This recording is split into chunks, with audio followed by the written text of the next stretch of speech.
November 1875. London. A banker is sitting down to lunch. He's eating a bunch of grapes, enjoying a quiet afternoon. Suddenly, the door bursts open. A frantic government secretary rushes in. He's out of breath. He has a single request. "Baron Rothschild," he says, "we need £4 million. By tomorrow." £4 million. In today's money, that's over £400 million. It was an unimaginable sum. The British government didn't have that kind of cash lying around. Parliament wasn't even in session to approve it. The banker, Baron Lionel de Rothschild, didn't flinch. He took a grape, ate it slowly, and asked one question. "What is your security?" The secretary replied, "The British government." Rothschild paused. Then he said, "You shall have it." And just like that, the Suez Canal, the most important waterway on Earth, became British. This wasn't just a business deal. It was the moment the British Empire secured its lifeline. It was a move that outsmarted the French, shocked the world, and changed the balance of global power forever. How did one banker and one prime minister pull this off in 48 hours? Why was the Suez Canal so important? And how did this deal, done on a handshake, become one of the most famous financial transactions in history? This is the story of the Rothschild banker who saved the Suez Canal. To understand why this deal mattered, we need to go back to 1869. That's when the Suez Canal was completed.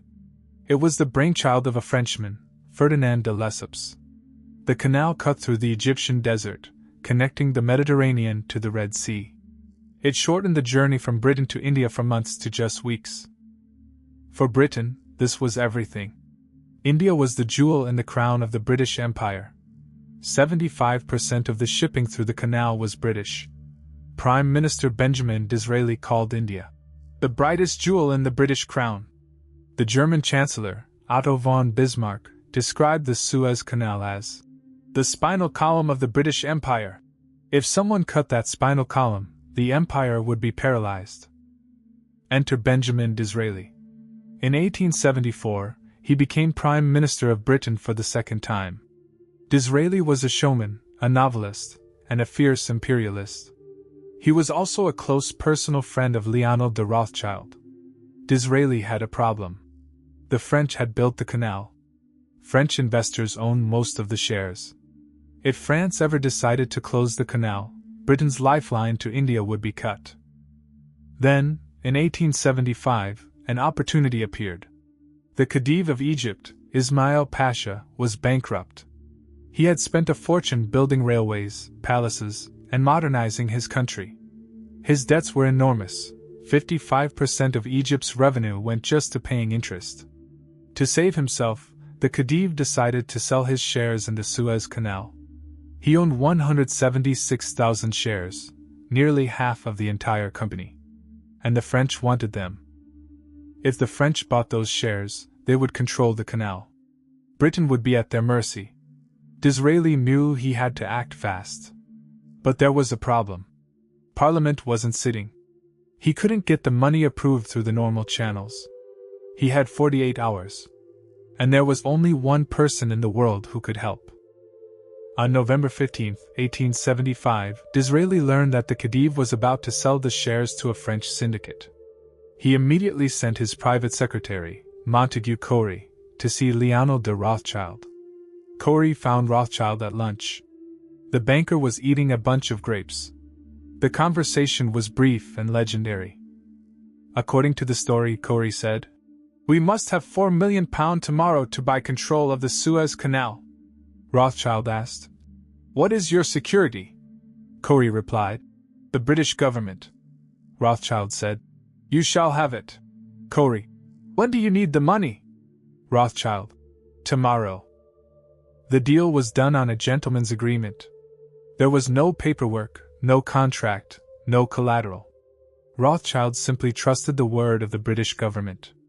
The loan was for £4 million, a sum that would be worth between £235 million and £480 million in today's money. Rothschild charged a commission of just 2.5%. A promissory note was sent to the Khedive in Alexandria. The deal was sealed.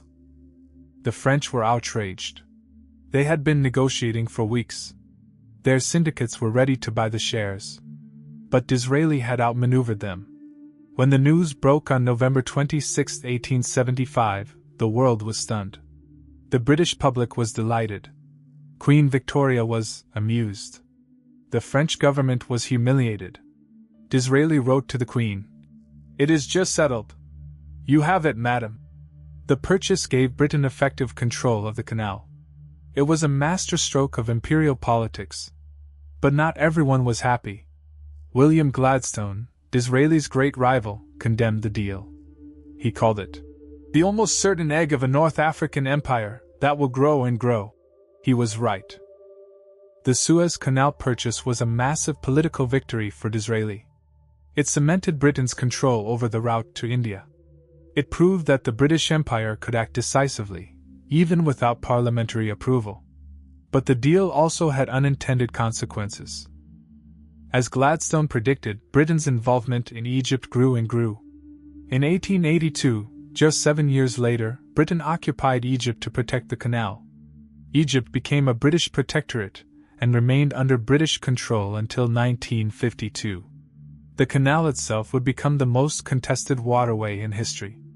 It would be fought over in 2 world wars.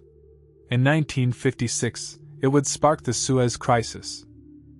As for Lionel de Rothschild, he died in 1879, just 4 years after the deal. He was remembered as one of the greatest bankers of his age. He had extended credit to the British government without asking for security. He had trusted the word of a prime minister. And he had helped secure the British Empire. Today, the Suez Canal is still one of the most important waterways in the world. Over 20,000 ships pass through it every year. It remains a vital artery for global trade. And it all happened because of one banker, one prime minister, a handshake, and £4 million. The Rothschild loan was repaid within 5 months. The British government kept its word.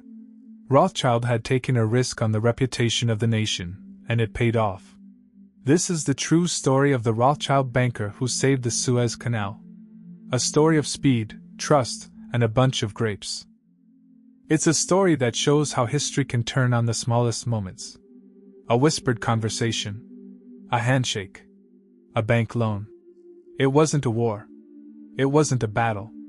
It was a financial transaction that changed the world.